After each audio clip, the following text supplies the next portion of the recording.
네, 심재철 법무부 검찰국장이 검찰 간부에 경력금을 지급한 것을 두고 2017년 안태근 전 검찰국장의 돈봉투 만찬 사건과 유사하다는 지적이 나오고 있습니다. 법무부는 이 사건에 빗대는 건 왜곡이라는 입장인데 사회부 한송원 기자와 어떻게 다른지 입체적으로 비교를 해보겠습니다. 한 기자 먼저 3년 전 돈봉투 만찬 사건부터 간단하게 정리해보도록 하죠. 네, 만찬 경력금 사건인데 2017년 4월 1일입니다. 네. 국정농단 수사가 한창 진행 중이었는데 당시 이영렬 중앙지검장과 안태근 검찰국장은 서초동에서 식사를 하면서 돈봉투를 주고받았습니다. 안 전 국장은 중앙지검 특수본 소속 검사 6명에게 70만 원에서 100만 원 상당의 총 450만 원의 돈봉투를 줬고요. 또 반대로 이 지검장은 법무부 과장 2명에게 100만 원씩 총 200만 원을 건넸습니다. 네. 해당 돈의 출처는 최근 추미애 장관이 쌈짓돈 발언을 통해 법무부와 검찰이 갈등을 빚고 있는 특활비였습니다.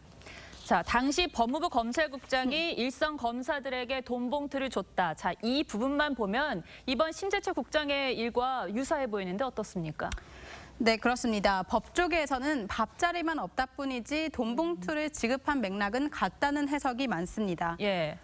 심재철 국장과 안태근 전 국장 모두 장관의 최측근이자 검찰 인사와 예산을 총괄하는 법무부 검찰국장이고요. 또 일선청 검사들에게 특활비로 돈을 지급했다는 것도 같습니다. 다만 금액은 차이가 있는데 안 전 국장은 총 450만 원, 하지만 심 국장은 2배가 넘는 총 1,000만 원을 지급했습니다. 그렇군요. 그럼 3년 전 돈봉투 만찬 사건은 결국 어떻게 처리가 됐습니까? 네, 문재인 대통령은 취임 8일 만에 첫 공직차 감찰 지시로 돈봉투 만찬 사건을 꼽았고 한 달 만에 모두 면직 처분이 됐습니다. 검사의 체면이나 위신을 손상시키고 지휘 감독자로서의 책임을 게을리한다는 게 이유였습니다. 면직은 검사징계법상 해임 다음으로 센 처분인데 2년간 변호사 개업을 할 수 없습니다. 면직은 됐지만 소송을 통해서 나중에 두 사람은 복직하지 않았습니까? 그렇다면 심 국장의 이번 특활비 돈봉투 사건도 큰 문제가 없는 거 아니겠습니까? 네, 이 부분은 분리해서 봐야 할 것 같습니다. 당시 이지검장과 안 전 국장은 행정소송 등 여러 과정을 통해서 면직 처분 취소를 받아냈습니다. 하지만 안태근 전 국장의 경우는 유심히 지켜볼 필요가 있습니다.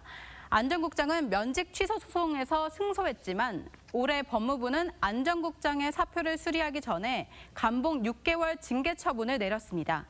돈봉투 사건 관련 부적절한 처신을 했고 검사 위신 손상 등이 징계 사유였습니다. 그렇다 보니 심 국장도 마냥 나는 문제없다라고 할 수는 없는 상황이 생길 수도 있는 겁니다. 이번 일에 대해서 법무부는 용도에 맞는 예산이라고 해명하지 않았습니까? 특활비라도 법무부의 해명이 맞다면 문제가 없는 겁니까? 네, 그렇게 법무부에서 주장 중인데 검찰 내부에서는 심 국장이 굳이 면접 수당 외에 따로 특활비를 챙겨준 것이 의아하다는 반응이 나왔습니다.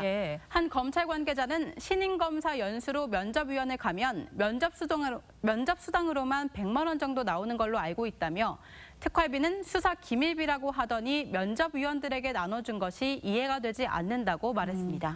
사실 이 특활비는 추미애 장관이 먼저 의혹을 제기했고 또 감찰을 지시한 만큼 이번 돈봉투 사건이 또 다른 논란으로 번질 가능성도 있어 보이네요. 한 기자 오늘 잘 들었습니다.